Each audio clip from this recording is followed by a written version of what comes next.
3, 4 et 4. Voilà, là nous allons rentrer dans une salle à la rencontre de stagiaires et de leurs formatrices de remise à niveau. Je vous remercie de nous accueillir. Avec grand plaisir. Vous et les stagiaires.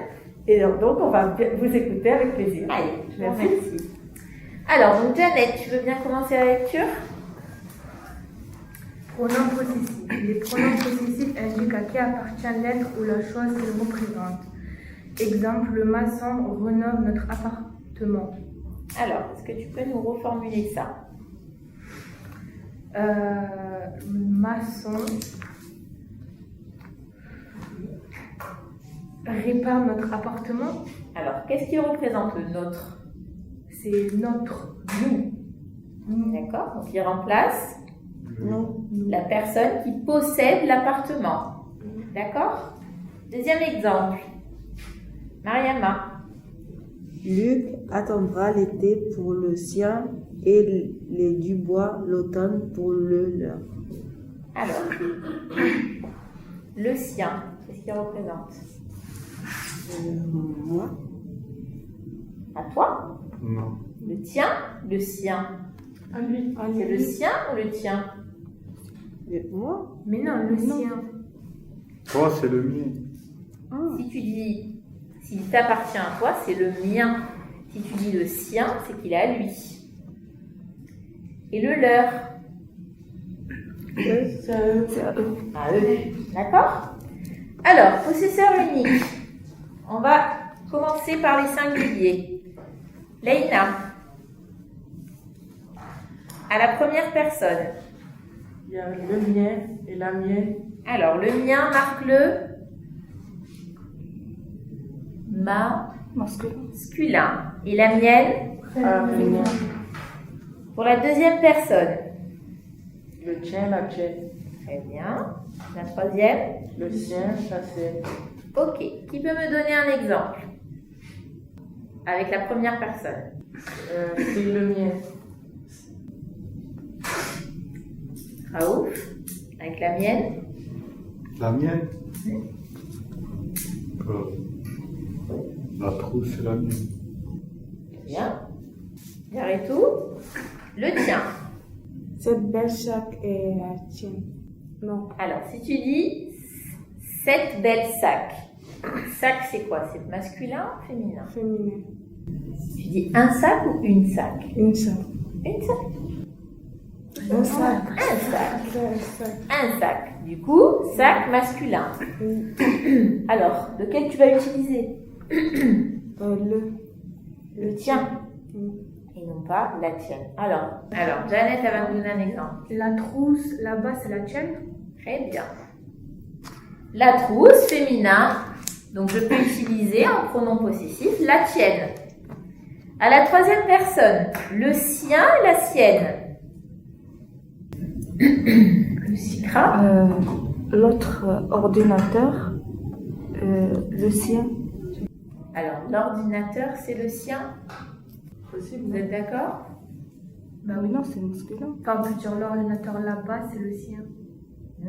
Bon, on va pas vraiment le formuler comme ça, mais bon, j'accepte. Alors, donc moi je suis donc formatrice français-mathématiques sur le groupe D, qui est un groupe initialement dédié au cursus restauration. Voilà, donc ils ont une alternance assez particulière. Ils ont donc des jours où ils sont sur le plateau technique, donc notre self, où nous déjeunons tous les jours, et ils ont des jours où ils sont en enseignement général avec moi. Donc je m'occupe des deux matières, et étant donné qu'on a une certaine disparité au niveau des niveaux, on a des entrées-sorties permanentes, donc des personnes qui sont là depuis 3 semaines, et puis d'autres qui sont là depuis 3 mois. Donc c'est là toute la complexité du travail. Et moi, j'essaye toujours d'avoir un socle commun en fait pour pouvoir capter leur attention tout simplement, bien qu'il y en ait certains qui parlent beaucoup moins bien français que d'autres. L'idée c'est de m'appuyer sur de meilleurs niveaux pour les aider et les tirer vers le haut. Voilà. Donc ça dépend, je peux être sur vraiment un cours très spécifique comme ici dans le grain et être sur les pronoms possessifs, où je peux vraiment élargir et leur donner un texte et repérer des mots, etc. Donc on essaye de travailler l'expression orale, l'expression écrite. J'essaye aussi de faire tout ce qui est compétences transverses, tout ce qui est la posture, les aider à très souvent aller au tableau, prendre la parole, essayer de dire, voilà, je suis vraiment dans le participatif. Alors, prendre la parole. Est-ce que quelqu'un parmi vous là, veut dire qu'est-ce que ça vous apporte cet enseignement-là? Une remise à niveau. Oui. Et tu trouves ça utile? Oui, un peu quand même. Didier, on apprend à s'exprimer. Oui. Voilà, après, comme elle a dit, on a une remise à niveau. Savoir se tenir, savoir parler, savoir entreprendre. Très bien. Savoir s'exprimer, comme elle a dit. Et aussi, ah ouais, ça c'est motivant, il y a une rémunération.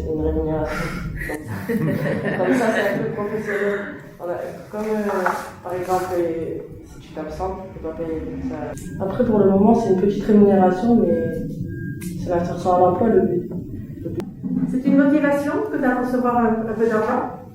Bah oui, parce que c'est pas comme à l'école. Enfin, il y a la bourse Oui. à l'école, mais ici, on reçoit de l'argent, du coup, on a envie de venir pour pas rater l'argent, surtout. Et Je sais que c'est comme travailler, mais une posture de travail. Une posture Professionnelle. professionnelle. Cette rémunération vous sert à vous mettre en condition de travail. Quand vous êtes absent, vous justifiez vos absences, vous prévenez, vous arrivez à l'heure, vous arrivez habillé correctement. Voilà, c'est tous ces facteurs-là qu'on vous incite à travailler en vous apprenant à avoir une posture professionnelle. Et cette rémunération, du coup, vient finaliser ce travail-là. Eh bien, merci beaucoup. Je vous en prie.